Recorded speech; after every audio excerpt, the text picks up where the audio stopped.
نأتي.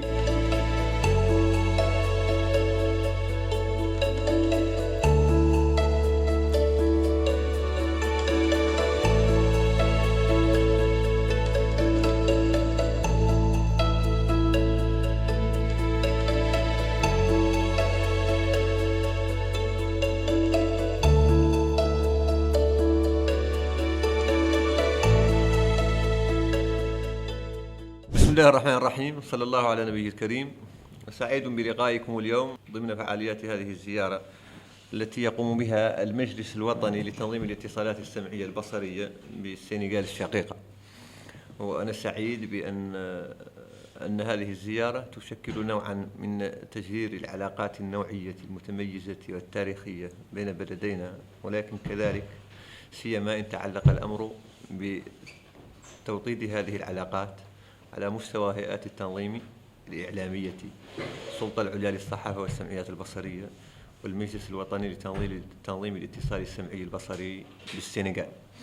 هي فرصة لأتقدم بجزيل الشكر للسيد رئيس المجلس الوطني لتنظيم السمع البصري بالسنغال الشقيقة الأستاذ بوبكار ديان، والذي هو مصحوب بوفد رفيع المستوى ممثل من السيدة الأمينة العامة الأمينة التنفيذية للمجلس الأستاذ مارينجاي نغوم، والسيد المدير ماترسار. هذه البعثة قادمة إلى موريتانيا بدعوة من السلطة العليا للصحافة والسمعيات البصرية، تبدأ زيارة اليوم من أجل المزيد من تعزيز عرى التواصل بين هيئات التنظيم والضبط الإعلامي بالبلدين. C'est une opportunité à remercier davantage notre confrère, Monsieur le Président du CNRA du Sénégal, Monsieur Boubacar Dan, qui préside une délégation composée de Madame Marindiaye Ngom et Monsieur directrice exécutive et Monsieur Matassar, directeur au CNRA. Donc c'est une opportunité de renforcement des relations bilatérales entre les deux pays frères. C'est une opportunité encore de renforcer les liens entre les instances de régulation dans nos pays. Cette visite va être couronnée par la signature des conventions de coopération entre les deux institutions et offrira l'opportunité pour nos confrères sénégalais d'avoir de près la scène médiatique en Mauritanie, en contactant les responsables, les chargés des questions et de la scène médiatique dans notre pays, les journalistes, et en visitant les chaînes et les institutions médiatiques dans notre pays. هي فرصة مجددة للإعراب عن المزيد من الامتنان للإخوة في المجلس الوطني للاتصال السمعي البصري بالسنغال على هذه الزيارة التي ستشكل سانحة للاطلاع عن قرب على المشهد الإعلامي بموريتانيا، وستتوج بتوقيع اتفاقيات تعاون بين هيئتي الضبط بالبلدين، زيادة على تمكين إخوتنا السنغاليين من الاطلاع والتواصل والاتصال مع مختلف القائمين على المشهد الإعلامي بالبلد، فضلا عن زيارة المؤسسات التي تعكس مستويات الحرية ومستويات التطلع الموريتانيين إلى المزيد من تكريس هذه الحرية والتعددية في المشهد السمعي البصري ببلادنا.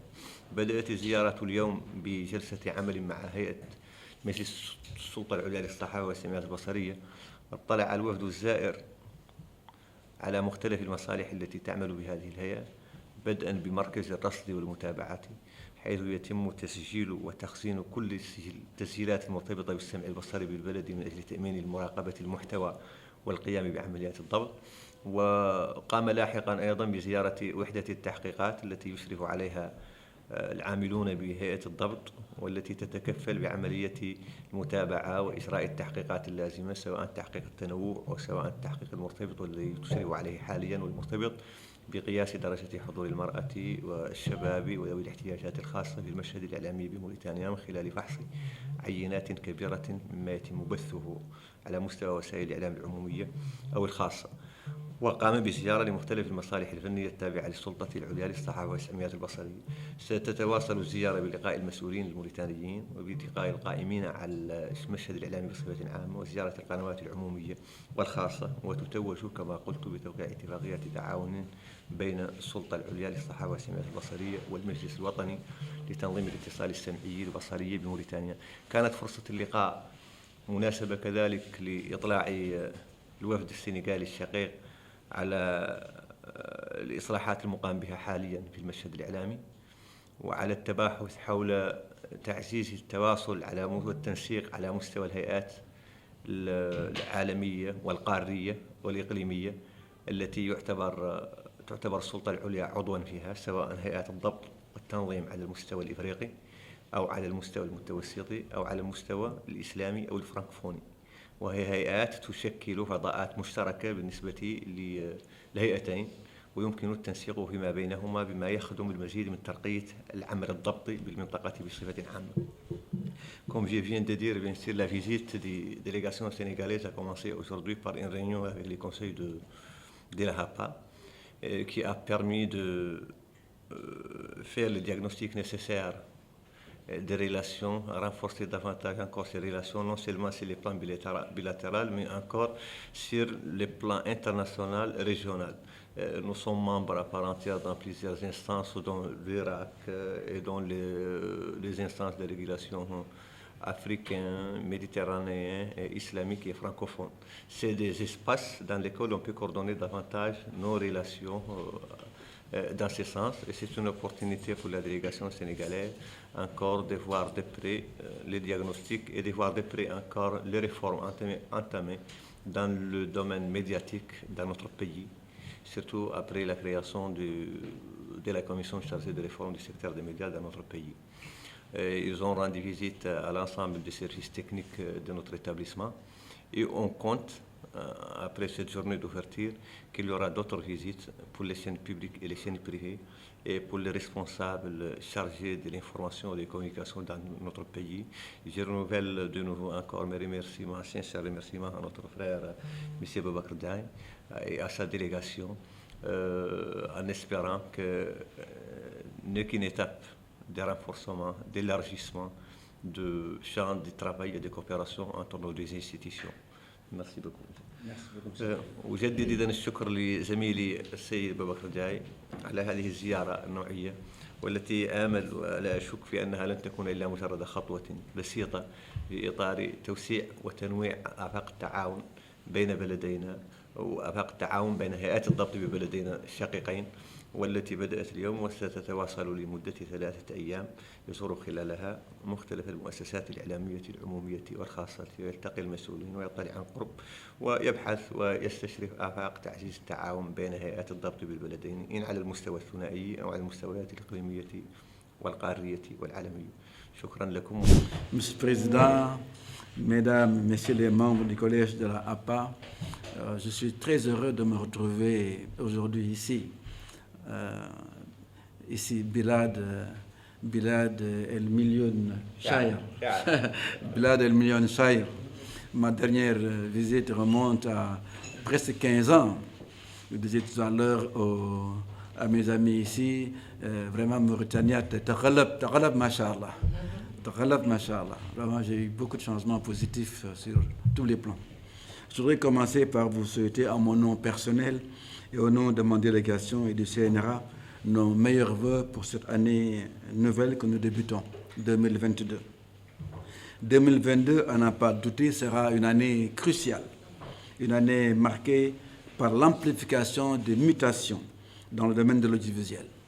Notre secteur fait face à de réels défis induits par les constantes évolutions technologiques qui ont entraîné une démultiplication des canaux d'accès au contenu audiovisuel à travers la création, entre autres, de nouveaux services de médias audiovisuels en ligne. L'exploitation de ces nouveaux services de médias audiovisuels en ligne, dont les enjeux sont liés notamment à la propagation de programmes audiovisuels inappropriés par rapport à nos cultures, nos croyances et valeurs de civilisation, à la protection des mineurs et des données à caractère personnel. Cette exploitation donc a bouleversé le système classique de régulation du secteur de la communication audiovisuelle. Et le glissement de l'audimat des chaînes de télévision vers les différentes plateformes va s'installer durablement. Nous devons tous avoir conscience que cette onde de choc est encore loin d'avoir produit tous ses effets. Les constats sont là pour nous en convaincre. Les audiences de plus en plus fragmentées, Presque tous les téléviseurs sont connectés. Et la distinction entre chaînes de télévision et plateformes perdra bientôt sa pertinence. Dans tous nos pays, le marché de la vidéo à la demande a décuplé. De nouveaux équilibres se dessinent entre consommation linéaire et délinéarisée. Dans ce contexte où tout est bouleversé, il n'y a qu'une seule chose qui ne change pas, l'appétence des publics pour les contenus. Elle n'a jamais été aussi forte, avec une demande toujours plus grande pour l'innovation et la nouveauté. À cet égard, l'arrivée de nouvelles et puissantes plateformes globales, Amazon, Netflix, etc., accentue la transformation de notre paysage audiovisuel. Nous devons faire très attention. Nous sommes des peuples de croyants, avec de fortes valeurs culturelles, et on le voit, cette transformation s'accompagne de phénomènes importants comme le développement du piratage et des fausses informations, du phénomène de la haine en ligne. Il faut donc que les régulateurs que nous sommes puissions épuiser notre temps et le monde tel qu'il est aujourd'hui pour pouvoir agir, je devrais dire surtout réagir.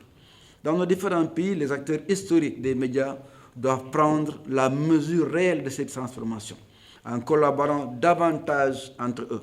Les entreprises de services publics qui ont des responsabilités particulières doivent se donner la main face à une concurrence toujours plus vive, pour ne pas dire violente. Il devient impossible de mener les combats juste à l'échelle d'un pays, à l'échelle nationale. L'heure est au rassemblement des forces, l'heure est au partenariat si nous voulons répondre de manière efficace aux défis qui se posent. De la même manière, devant ces mutations, la régulation aussi a plus que jamais son rôle à jouer. Et aujourd'hui, je voudrais remercier publiquement ici et féliciter mon frère, le président Ould Mejdou, qui a agité ces questions avec pertinence récemment lors d'une de nos rencontres à Niamey en décembre 2021.